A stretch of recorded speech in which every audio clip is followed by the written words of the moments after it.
Okay, we are out 3 days from my next tournament in Portland. I'm feeling great.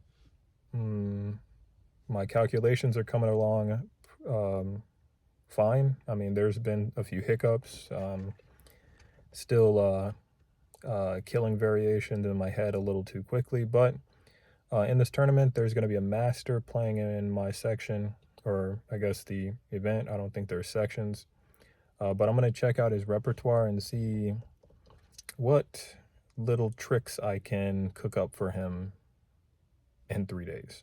So we're going to take this all the way back to the original position.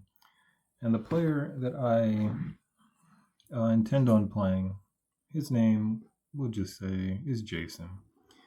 He's a 2200, and I'm going to go to Portland to play against others, and more than likely him at some point in this event. I'm in great shape. My calculations are improving by the day. My dietary change has taken effect, and it should be at its peak um, this coming Monday. I'll have no excuses. And then all I'll be focusing myself on is making the most of my training time. So, worst case scenario, I'm likely playing with the black pieces, and I'm likely encountering someone who doesn't want to just beat the French defense, but wants to obliterate it. He's going to be a knight to c3 player. Now, I think I should just give you an idea of the structure I intend on playing against him. So I'll just pull an example game that I did. I pulled for some research just to get an idea of how he'll play. So it goes.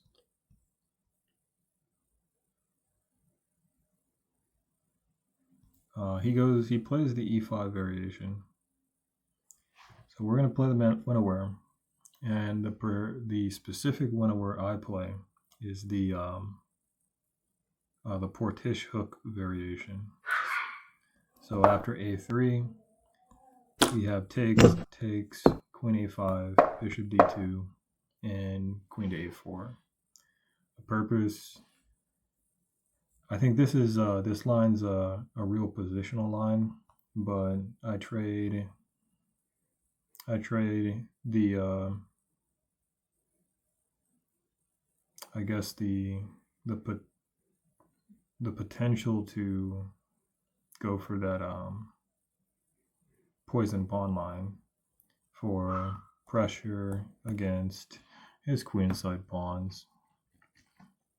So after queen a4, I'm expecting to get to see queen to g4, the most punishing line. Actually, the most punishing line is probably like h4, but I figured out how to deal with that move. So I don't fear it at all.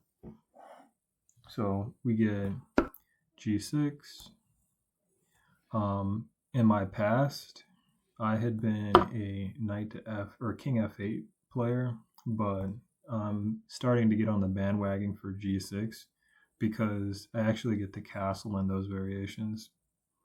So after knight f3, we get knight to c6, bishop e2, bishop d7 is not what I play, but this is just based. This is the game that I researched. So the hypothetical game that we're going to try and improve on goes bishop to d7, castles, h6, rook a2, protect c2.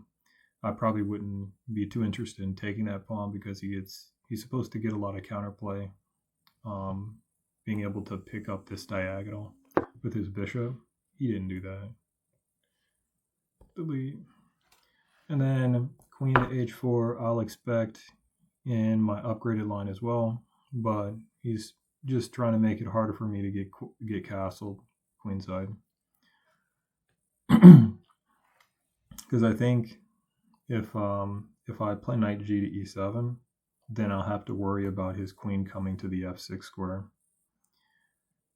And in some cases, he might even be able to get bishop to g5 and to prevent me from castling if it's necessary.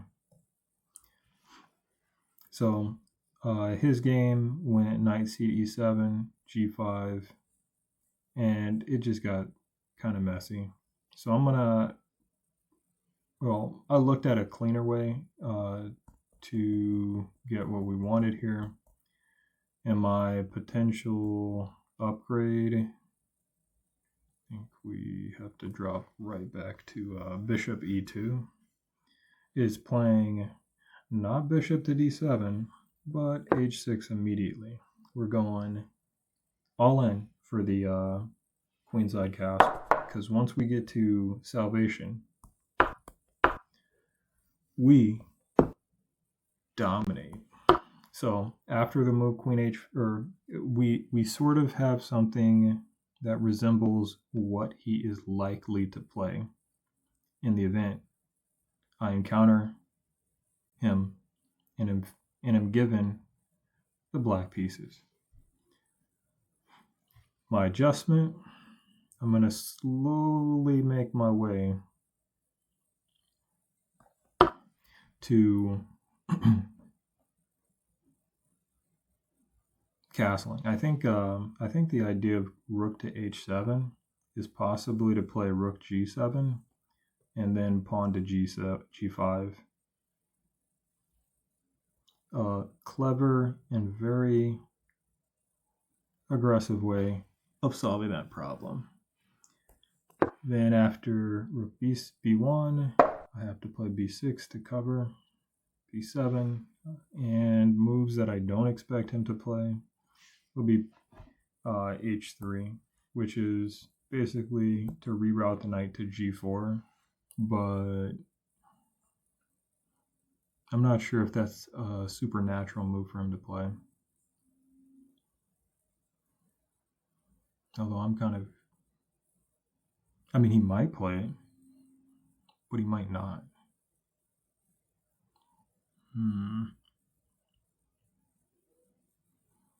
He could play bishop to g5.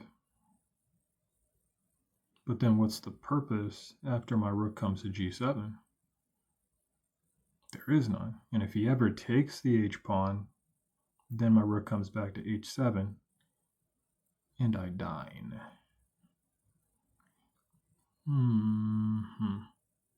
So if he goes to h3, after knight ge7, we got knight to h2 and castle queenside.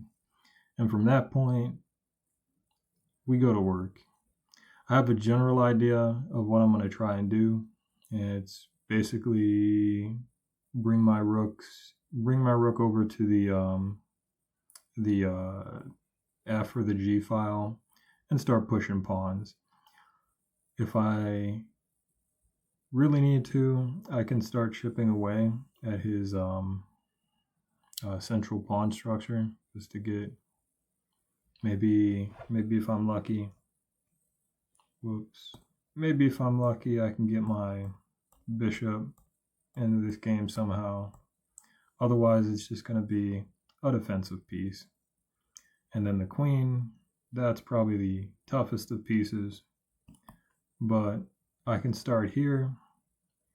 And if my opponent's queen is unlucky to not have that d pawn defended and her bishop, with like something like queen to g3, then I have this nice little tact that I've been smoked with a few times with knight takes on d4. But that's still going to be trouble getting the queen back into the game. That's still going to be trouble. Well, there you have it. Hopefully, I get to play with the black pieces. It'll be fun, and it will be something I will definitely enjoy going over.